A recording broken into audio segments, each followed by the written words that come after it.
Mon grand-père, quand il était enfant, il m'a raconté ça, hein, quand il était enfant, il allait avec les autres gamins du village guetter l'arrivée des thons près de l'étang de Berre, en fait, à la sortie en mer dans la rade de Port-de-Bouc. Et donc il prévenait ensuite les pêcheurs des Martigues, la petite ville d'où je viens, afin qu'ils se mettent à la mer et aillent à la pêche.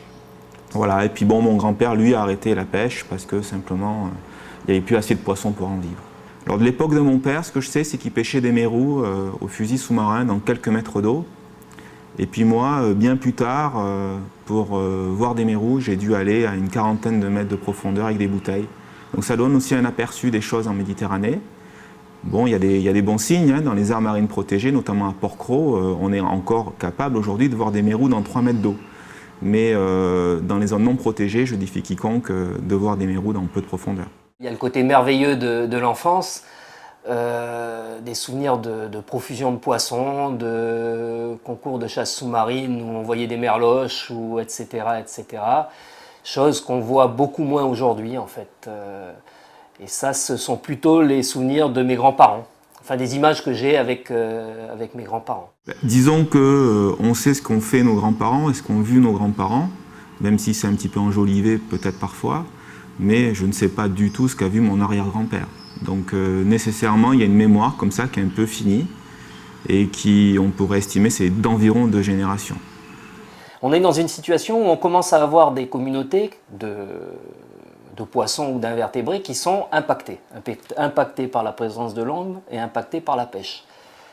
Donc si on veut les protéger, si on veut rendre cette ressource utilisable mais durable, il y a tout un ensemble d'actions qui peuvent être prises. Elles sont prises d'ailleurs avec les codes de l'environnement de la province sud, de la province nord, et notamment il y a la notion de protection, d'AMP. C'est-à-dire qu'on met en place des réseaux de récifs où la pêche est interdite et qui sont censés maintenir ces populations, voire les développer et dans le meilleur des cas exporter des poissons ou des invertébrés vers l'extérieur. Je mets ma zone en protection, je vois que ça change, je vois que c'est mieux, c'est ce qui se passe dans le Grand Nouméa parce qu'il y a plus de poissons, parce qu'il y a plus de bénitiers, etc. Mais à quel niveau se situent ces communautés par rapport à un niveau non impacté? Et en fait, on s'est rendu compte qu'on était incapable de répondre à cette question. Et donc en réalisant comme ça que la connaissance des choses était donnée par les anciens, eh bien, scientifiquement, ça nous a posé des questions, quoi. En discutant, on s'est dit, mais mince, en réalité, on ne connaît pas le fonctionnement des écosystèmes marins tel qu'ils devraient fonctionner. Et c'est en réalisant ça qu'on a monté ce projet où on avait en fait 2 objectifs, hein, essayer de comprendre comment fonctionne un système avant que l'homme arrive.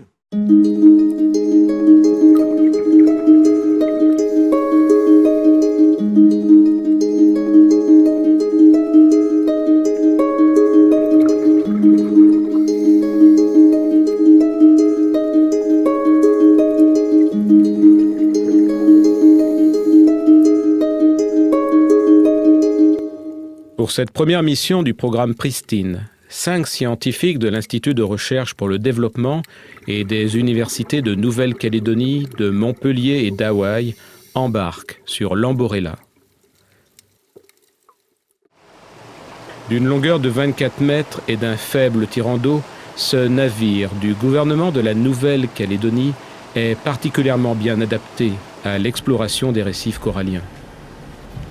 L'une de ses missions est de participer au suivi des récifs et lagons de Nouvelle-Calédonie inscrits au patrimoine mondial de l'UNESCO depuis 2008. Vas-y, tu peux y aller. L'exploration de sites quasi vierges, nommés pristines en anglais, permettra de connaître leur fonctionnement et de déterminer dans quelle mesure les aires marines protégées peuvent conserver la diversité fonctionnelle d'un récif corallien.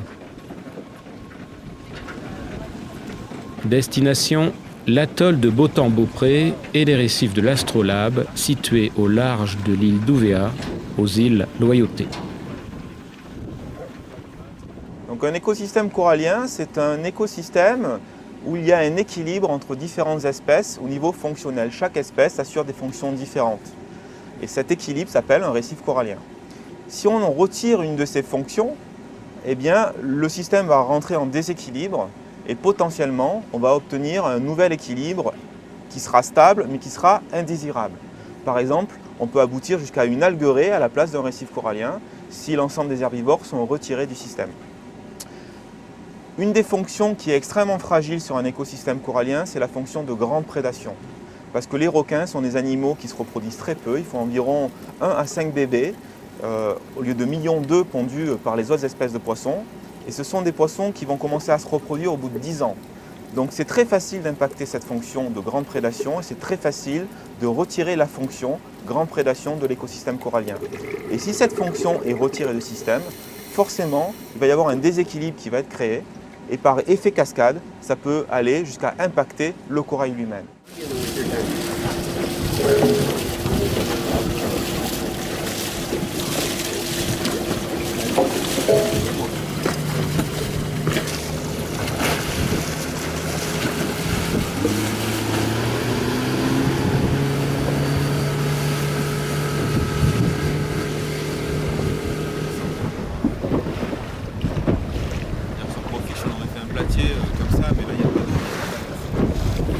L'excitation et l'impatience en fait, parce que quand on est plongeur, c'est clair que d'arriver dans des endroits comme ça, on n'a qu'une envie, c'est d'aller voir ce qu'il y a sous l'eau, quoi. Il y a déjà des sites qui ont été recensés, donc on a pu lire un peu ce qu'on pouvait trouver sur ces sites-là. Et donc ouais, on a envie de voir, quoi. On a envie de voir voilà, si c'est vrai ou pas, quoi. Si le mythe est vrai ou pas, quoi. Attention au requin. Tombe pas sur le requin. On recense tous les poissons qu'on voit en fait, donc le nom de l'espèce, le nombre d'individus par espèce qu'on voit et leur taille moyenne à peu près, quoi. Si c'est un banc, c'est la taille moyenne, sinon la taille de l'individu qu'on observe. En plus de ça, le long de ce transect en fait, on va aussi recenser l'habitat, donc on a des feuilles types et on essaie en fait d'établir grâce à ces feuilles, en fait, le paysage sous-marin qu'on voit. Donc, est-ce que c'est un champ de corail? Est-ce que c'est une dalle rocheuse avec quelques coraux par-ci par-là? Est-ce que c'est du sable, etc. Donc, on essaie comme ça de lier en fait les communautés de poissons qu'on observe à l'habitat qu'on observe.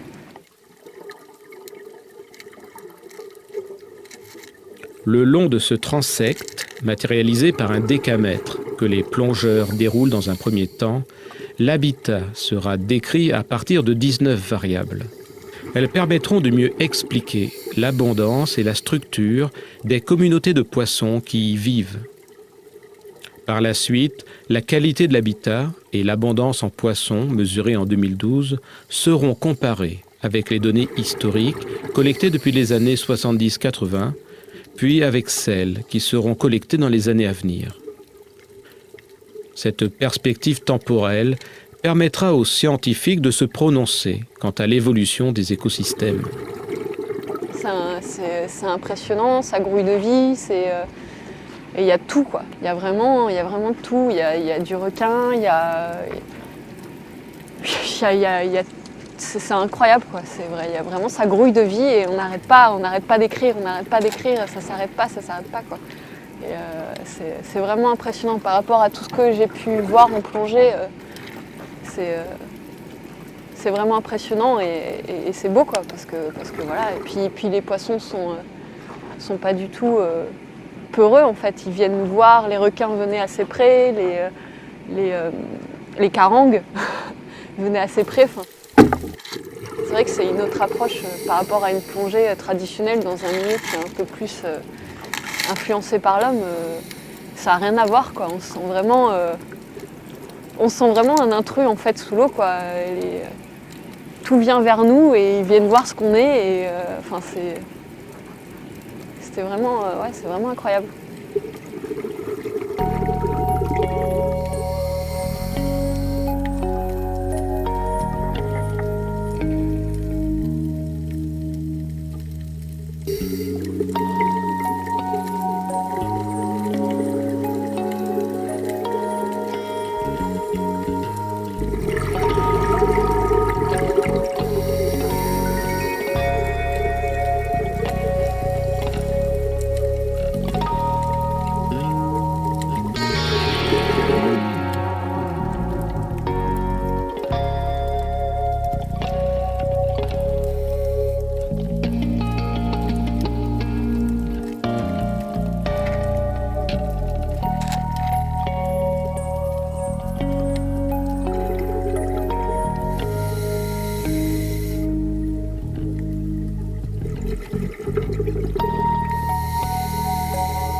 Alan Frihandler, biologiste de l'université d'Hawaï et spécialiste des récifs coralliens pristines, fait l'inventaire des poissons sur la pente externe du récif de l'Astrolabe.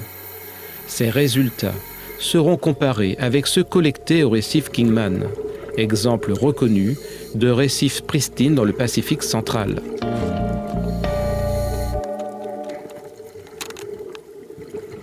Based on the several weeks of diving that we've just completed up in Astrolabe Reef, I was very impressed by the large number of predators. Sharks were present on almost every dive, large groupers every dive, and also Napoleon wrasse, which are highly endangered throughout the world, were very abundant throughout the islands. And so by virtue of that, it looked like this place has been, very lightly impacted and is very close to a pristine system as we see elsewhere. And also, it's very high diversity. So compared with a lot of the places in the Central Pacific, places in Hawaii or French Polynesia, we have much higher abundance and diversity of species in this region here. So it's really important now that I think this place gets protection because there's fewer and fewer of these places remaining. And when we see a place like this, and it's obvious that it's been very lightly impacted by people, there are very few places left like this. So protection should be, a major priority for the government at this point.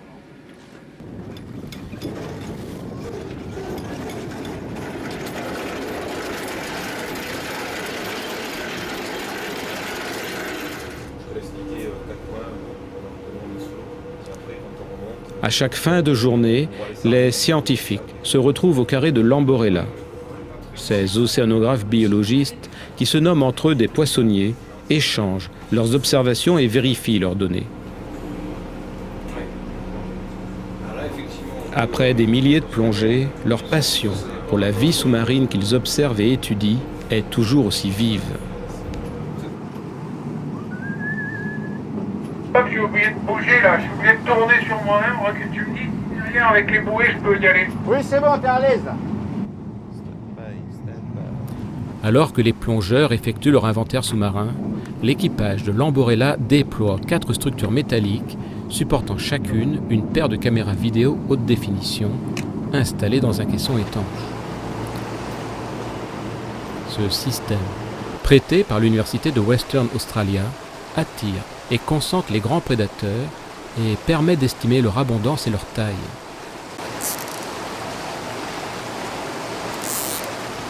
Cette dernière mesure est rendue possible grâce à la vision stéréoscopique apportée par les 2 caméras synchrones.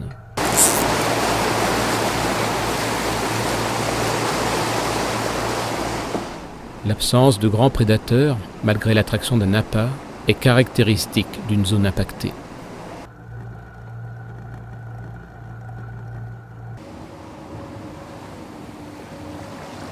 Ah, c'est ça? Oui. À une vingtaine de mètres là. Ok, j'ai mis 50 mètres de bout, c'est bon.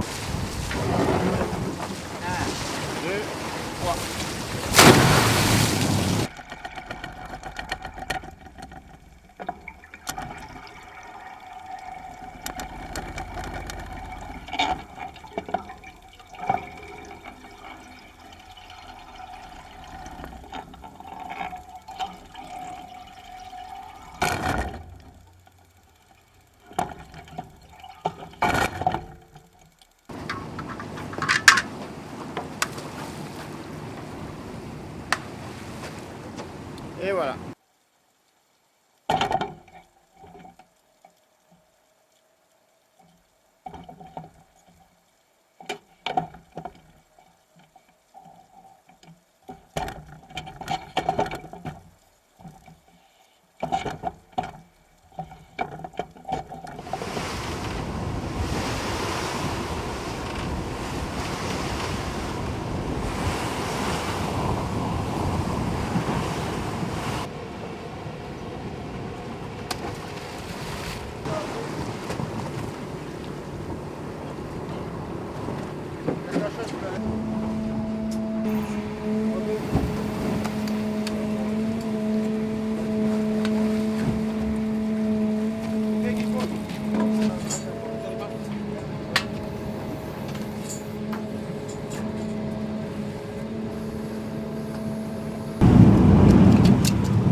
Non, c'est bon, tout s'est bien passé. On a relevé les 4 caméras. A priori, il y a beaucoup de requins dans le coin. On va voir ça ce soir, mais ça ne devrait pas être mal parce qu'il n'y a pas un cage à la patte qu'on a remonté.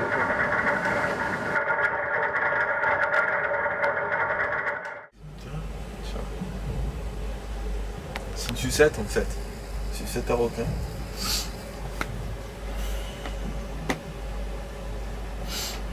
Ouais, il est beau quand même. Il est chouette, hein. 1 minute pour la détecter, même pas 11 minutes 54 secondes. Ça. Et regarde, tranquille. Hein. Il va l'aspirer. Tu vois comment il est à côté du petit requin? Et Le regarde, petit requin, on l'a évalué à 1 mètre à peu près. Ouais. Regarde ça. Il a pas besoin de pince coup pour en faire. Schlock.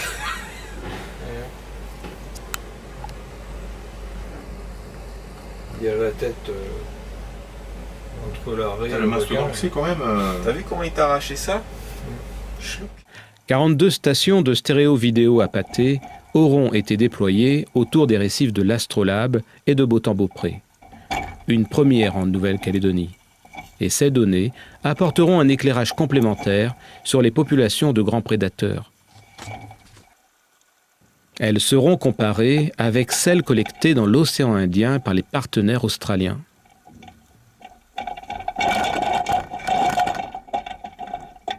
Plus de 55 heures d'immersion par plongeur, soit plus de 250 heures d'observation sous-marine en 10 jours, auront permis de mesurer la qualité de l'habitat, l'abondance et la structure des populations de poissons et d'invertébrés benthiques de ces récifs peu fréquentés par l'homme. D'ores et déjà, les récifs de l'Astrolabe se classent au premier rang en termes de fréquence d'observation de grands prédateurs, observés dans 90% des plongées réalisées. D'autres sites, très peu impactés, comme ceux d'Entrecasteaux et de la Corne Nord en Nouvelle-Calédonie, mais aussi certains récifs des îles Tonga et des Tuamotu, seront bientôt étudiés par les scientifiques du programme Pristine. Pour mieux comprendre leur fonctionnement, voire pour mieux les protéger. Et puis, l'autre aspect, c'est, mais mince, si ces endroits existent encore, ben, il faudrait peut-être faire quelque chose pour les protéger. Et donc, et là, on allie à la fois l'étude scientifique qui apporte de la connaissance et qui permet, en étant appliquée, d'arriver à protéger ces systèmes. C'est-à-dire que jusqu'à maintenant, on se servait de l'environnement, on utilisait les services apportés par cet environnement sans trop se poser de questions. Et aujourd'hui, eh bien, on se rend compte que si on ne fait rien, tout ça risque de s'écrouler et qu'il va falloir s'occuper de cet environnement, à la limite, pour le maintenir et pour qu'il puisse continuer à nous assurer tous ces services de manière durable. Alors, comment ça se traduit concrètement? C'est un message que j'essaie de faire passer, entre autres, à mes étudiants, au travers de cours comme des cours sur la pollution, etc., qui sont souvent assez déprimants, mais j'essaie toujours de terminer avec le côté positif, puisque l'homme, de par sa position dans le monde vivant, a la capacité de modifier les choses, et il est encore temps de rendre cette situation vivable dans le futur. Et de la même façon, pour ce pays qui est mon pays et auquel je suis vraiment attaché, si les quelques études que je mène sur ce milieu permettent de le préserver ou de faire prendre conscience ou d'améliorer sa gestion, ben, j'aurais en partie réussi à faire quelque chose et à faire ce que... ouais, je serais content de ce que j'ai fait pour mon pays.